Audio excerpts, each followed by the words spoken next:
A man is dead after deputies shot him at a home in Polk County. Good evening, everyone. Thank you for being with us this evening so that we can report to you, as we always do, on a significant event. Deputies tried to use the taser on Govan. It didn't stop him. That's when they were forced to shoot. Two of our witnesses were incredible. One of them is currently on probation and said, "Look, I've been in trouble, but those deputies acted professional."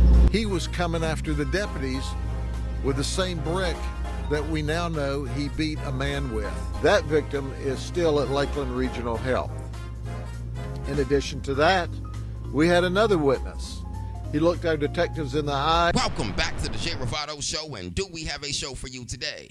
Do we? Of course we do, and on today's episode, we're going to be talking about bad decisions. Like every episode in this series, it starts off with one bad decision and ends in consequence. Oh, right, let's head out to Polk County, Florida, and see what the sheriff has to say.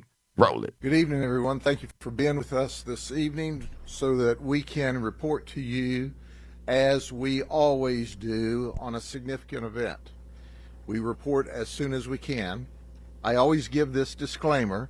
The information that we give you tonight is very early in the investigation and certainly is subject to modification as the investigation goes on.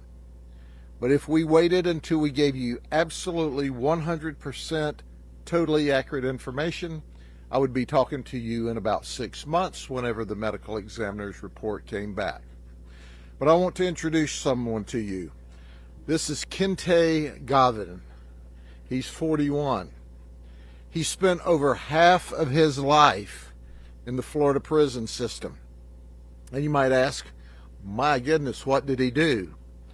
Well, yeah, someone might ask that, but my main question is, oh my goodness, why was he walking free?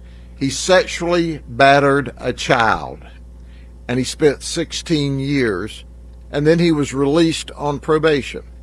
Let me just take a guess at this. Was this under the Joe Biden administration? To me, probation's not good enough.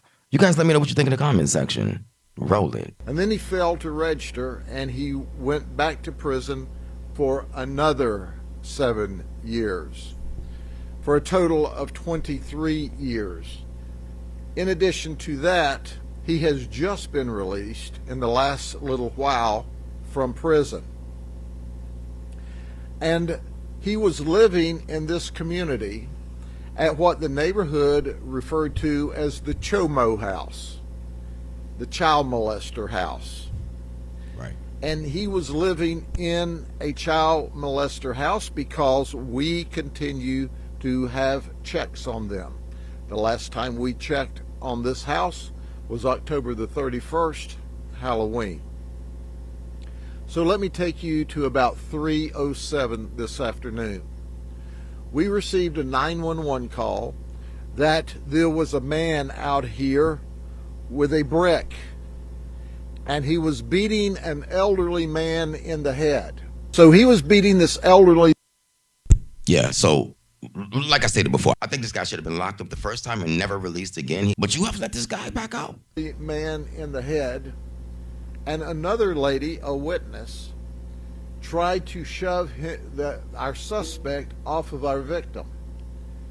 This guy is beating an When she was successful in doing that, group of people. He chased our second victim into a shed where he beat her up and stole her cell phone because she said she was calling 911. Wow, yeah, he's an animal. He's a savage. He said over and over, "I am not going back to prison. They will have to kill me." Information was relayed that it was an armed person acting erratic who was in the process of beating an elderly man, and our deputies arrived. So he's beating an elderly man, which is off limits in any situation, in any circumstance. Beating anyone with anything, with any object to hurt them maliciously is out of the question. And in this instance, this is really out of the question. Now, we have a guy that beat an elderly man. He was released from jail and also inflicted harm on a woman that was trying to just prevent any more harm on an elderly man. This is outrageous, but this is why bad decisions have consequences. Roll it. Our Deputy Diaz was the first to arrive by himself, and he was followed up by Deputy Sheriff Soko and Mathis. Deputy Diaz told our suspect several times, "Throw down the brick, throw down the brick, throw down the brick." He refused. Not only did he refuse, He was out of his mind. He started toward the deputies. Yeah. They attempted to tase him. 2 of them did. One of our witnesses said he just pulled the taser out and continued to charge at the deputies. At that time, 2 of our deputies, Deputy Mathis and Deputy Diaz, fired a total of 6 shots.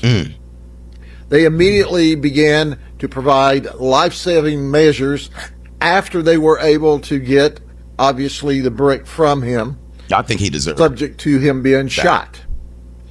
He was transferred subsequently to Lakeland deserved it. Regional Health, where he succumbed to his injuries. Right, he asked for that. 100%. Now, interestingly, 2 of our witnesses were incredible.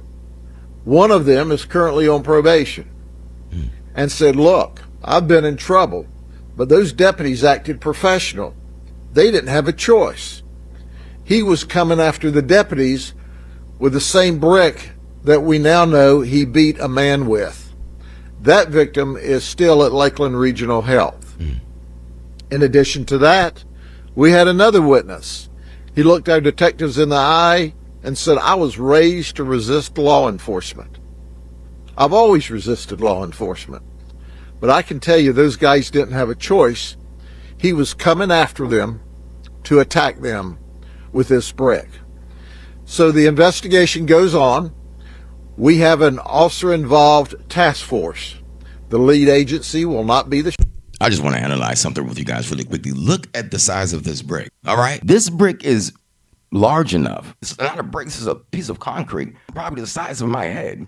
Okay. So if he uses force, the correct amount of force, this brick could be used as a critical blunt object. Roll it.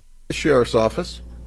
We will work with the task force. We have members on the task force. The information we develop through our investigation will be sent to Brian Haas, our state attorney. He and his team will review it and render a final judgment. But it's abundantly clear to us tonight, based on the information that we have, that he had no intentions of being arrested. He had feloniously attacked one person. He had robbed another lady with violence. He was erratic and out of control, and they said had been sleeping very little this week. Okay, so what the sheriff is saying is it doesn't matter what he was doing. Speculation doesn't change the responsibility of the actions. Whatever that guy was doing to prompt the cops to come out was violent, and it had to be handled. Roll it. It's too early in the investigation. We don't know whether he was on drugs or not, but certainly his conduct was out of control. So with Right. that, I'll be glad to answer any questions. It doesn't you may matter if he have. was on drugs or However, not. it's important to point out, I've pretty much told you He had what unacceptable we know at this behavior. point in the investigation. Interestingly enough, we asked that very question. Why was he beating the man with a rock? Was there an argument? Was there a fight in advance? And they said no. They were apparently sitting on the porch of this home when all of a sudden he became angry, and he picked up this actually large piece of stone, and that is about the actual size. It's the size of your hands, and charged him, knocked him down, and then was on top of him, beating him with a stone. When our second Okay, so basically this guy was out of control. He was out of his mind. Of course he was on drugs. And if he wasn't on drugs, then he was possessed by some type of demonic spirit. He was out of control and overstimulated by something. We don't know what he was on. But because of the elderly man on the porch, this guy beat an elderly man on the porch without warning. That wasn't premeditated. That was an eruption. This guy just went mad without warning. That's not chaos. That's predation. victim tried to shove him crazy. off. That's when he jumped up and chased her into the shed, where she Wow. was in the process of dialing 911. He attacked her, beat her around, took her phone, and He left was the an ape. shed. This guy was a mad So ape. that's He was a the only gorilla. information He we was have a at this gorilla. point. Okay. Sheriff, was the other person the first victim, the man who's getting hit with the brick? Does he live at the same home, or is he somewhere else in the community? I don't know right now where he lives, if he was at the same home. He was or after not. anybody. But Any he and everybody obviously he lived saw, in he the could community. I'm not sure reach. exactly If he where could see lived. you and touch you, he probably Here's would have what's attacked you. important to That's- understand this guy was is crazy. for reasons that we don't know early investigation, he had not been sleeping much, had been acting erratic, and all of a sudden attacked what was described on 911 as an elderly white male with a brick. Our deputies came here to save his life, to protect him, to stand in the gap between good and evil. And they were forced to shoot him. That's very important. They arrived not to take a life, but they arrived to prevent a life from being taken. It's hard to understand that, but sometimes you have to take a life in order for a life to be saved. And in this instance, that's exactly what happened. Roll it. When the taser did no good, I believe, based upon the early information, this was clearly a suicide by cop. He had been in prison over half of his life. Yeah, he wasn't going for back to jail. sexually battering a child. He wasn't going back to jail. And he said over and over, Yeah. I am not going back to prison. I am not going back to prison. They'll have to kill me. And soon as he said that, the cops began to count down. Every move that guy made after he said that, said those words, could potentially be fatal for him. The clock is now counting down. Roll it. And that's what he did. He made us kill him. It was his choice to be shot tonight. We didn't make that decision. He did, and we obliged him.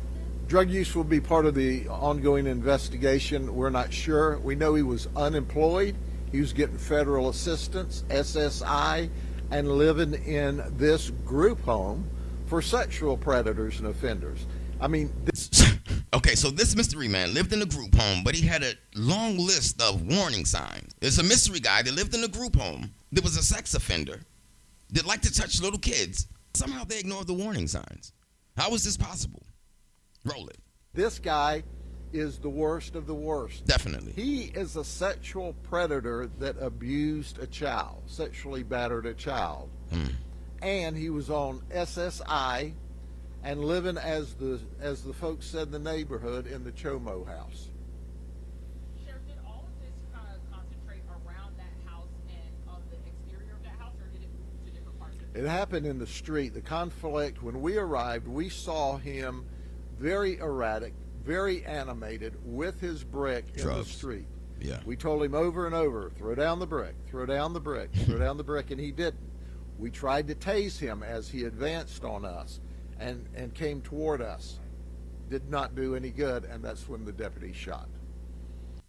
Okay. All right. So basically, he had multiple chances, multiple commands, and it didn't work out well for him. He ignored all of the opportunities that were offered to him.